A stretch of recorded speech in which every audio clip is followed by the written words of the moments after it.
Olá, pessoal, tudo bem? Sejam bem-vindos a mais uma aula de Química da primeira série. Sou a professora Núbia e hoje a gente vai iniciar o conteúdo sobre transformação da matéria.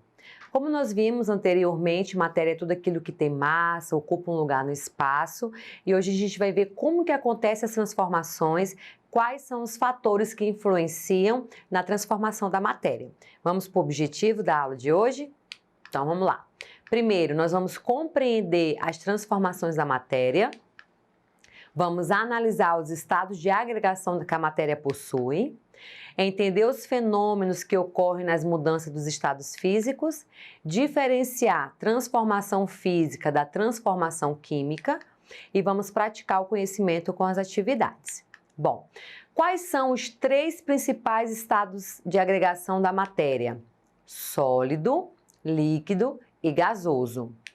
E como que as moléculas se comportam em cada um desses estados físicos é o que a gente vai estar vendo nesse primeiro momento. Então, o que a gente pode observar aqui?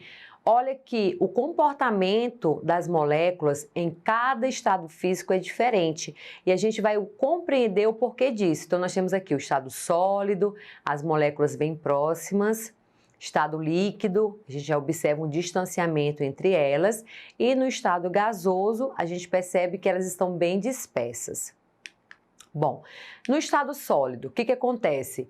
É quando os átomos das moléculas constituintes da matéria estão em um estado de agitação baixo. Não é que não existe agitação entre essas moléculas, só que é baixa, a ponto de a gente não perceber, podendo ser concentrado mais átomos em um mesmo espaço físico.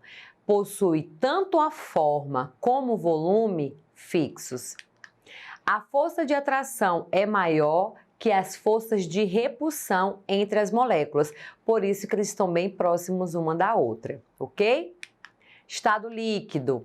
Ocorre quando as moléculas já estão um pouco mais dispersas em relação a mesma matéria no estado sólido. Substâncias no estado líquido têm volume fixo, porém a sua forma vai variar, que a gente vai ver, de acordo com o recipiente que o contém. Então, nós temos aqui, a força de atração é aproximadamente igual à força de repulsão entre as suas moléculas. O que significa dizer? Que elas nem estão totalmente livres, nem totalmente próximas uma da outra, como no estado sólido. E um exemplo aqui que nós temos é a água. Se estiver em um copo, a água vai ter o volume desse copo. Se a gente tiver em uma jarra, a forma vai ter a forma da jarra, a forma da água, essa molécula ou essa substância, ok? E o próximo é o estado gasoso. Então, acontece quando as partículas que formam a matéria estão bastante afastadas, dispersas no espaço que contém essa matéria, por isso elas podem ter forma e volume variáveis. Então, a gente tem aqui a movimentação, de uma substância no estado gasoso, elas se movimentam de forma livre, sempre estão em contato com o recipiente, se chocando, porque a velocidade cinética dessa substância, dessa molécula, ela é rápida, ok? A força de atração é menor que a força de repulsão entre as moléculas, é o que a gente pode observar aqui nessa movimentação, ok? E um exemplo é o oxigênio, ele pode ser comprimido dentro de um cilindro e tomar a forma desse cilindro. Então, a gente tem aqui o exemplo de um cilindro que contém oxigênio. Então, a forma desse gás, oxigênio, é a forma desse cilindro. E por que isso acontece? Porque tanto a forma como o volume de uma substância no estado gasoso, ela é variável, ok? Então, vamos lá. Por que acontecem as mudanças de estado físico? Então, nós temos aqui a influência de fatores externos, principalmente da pressão e temperatura. Esses dois fatores externos fazem a matéria se apresentar, ora em uma forma, ora em outro estado físico, dependendo da alteração que ocorra nessas duas grandezas, ok? As mudanças de um estado físico para o outro recebem denominações específicas, que a gente vai ver agora posteriormente na aula. E aí nós temos aqui várias reações ou várias transformações que acontecem no nosso cotidiano. Então nós temos aqui a queima de fogos, o acender a vela, a fotossíntese que acontece nas plantas, nas árvores, quando nós temos um gelo derretendo, quando nós colocamos uma água para ferver, quando nós fazemos um churrasco, colocamos lá a carne para assar, a gente tem aqui a diferença de temperatura. Então, a transformação da matéria é algo comum no nosso cotidiano, ok? E quais são os dois tipos de transformação que pode acontecer na matéria? Primeiro, transformação é qualquer modificação que aconteça na matéria. Se acontecer uma modificação, nós podemos dizer que isso é um fenômeno. E aí nós temos o fenômeno físico e o fenômeno químico. Qual a diferença entre esses dois tipos de fenômenos? O físico é toda alteração na estrutura física da matéria, tais como a forma, o tamanho, a aparência e o estado físico. Quais são os três estados físicos principais? Sólido, líquido e gasoso, mas que não gera alteração na natureza, na composição química da matéria. E aí, só para a gente estar relembrando, a composição química da matéria são as substâncias, ok? Fenômeno físico é quando há alteração na natureza da matéria, isto é, da sua composição.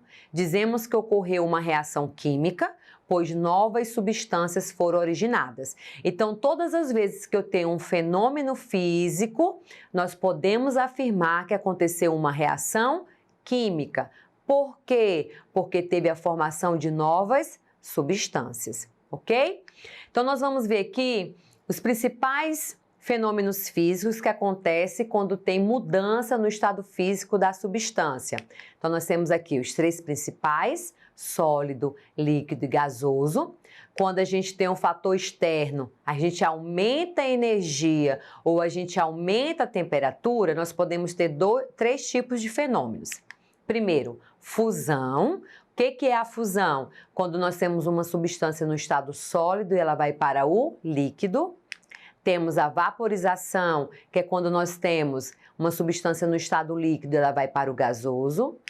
Nós temos a sublimação, que é quando nós temos uma substância no estado gasoso e ela passa diretamente para o estado gasoso, do sólido diretamente para o estado gasoso, sem passar pelo líquido, que é o principal exemplo, é a naftalina, que a gente utiliza para colocar nas nossas gavetas, para expulsar as traças e as baratas.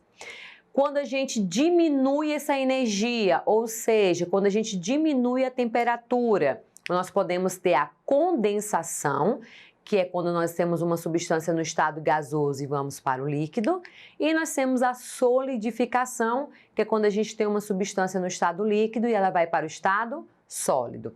Então, esses são os principais fenômenos físicos do nosso cotidiano. Eu trouxe aqui o exemplo para vocês do ciclo da água, que é algo bem cotidiano mesmo, na nossa natureza, no meio ambiente. O que a gente pode observar aqui no ciclo da água?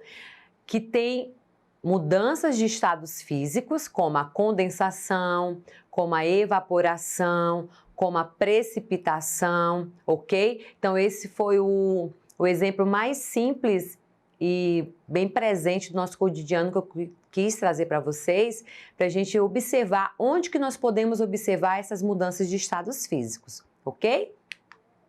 E aqui eu quis trazer para vocês que muitas vezes a gente tem dúvidas. O que é um vapor e o que é um gás? A gente vai ver hoje a principal característica e qual é a diferença entre eles, ok?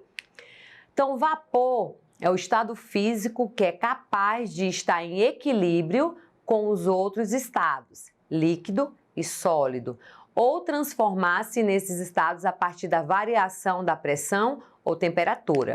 Aí o exemplo bem comum é quando a gente coloca água em uma panela ou uma chaleira e põe para ferver. Então, quando colocamos água para ferver em uma chaleira, obtemos água no estado de vapor. E quando que nós temos um gás? Gás é o estado físico que não pode ser alterado pela variação da temperatura. Para que haja mudança nesse estado físico do gás, é necessário variar a sua pressão. E um exemplo bem comum no nosso cotidiano é a nossa botija de gás. O gás de cozinha, conhecido como GLP, o gás liquefeito do petróleo, dentro do botijão, ele se encontra em um estado líquido por estar em altas pressões. Ok? Então, essas são a principal diferença entre vapor e um gás. Ok?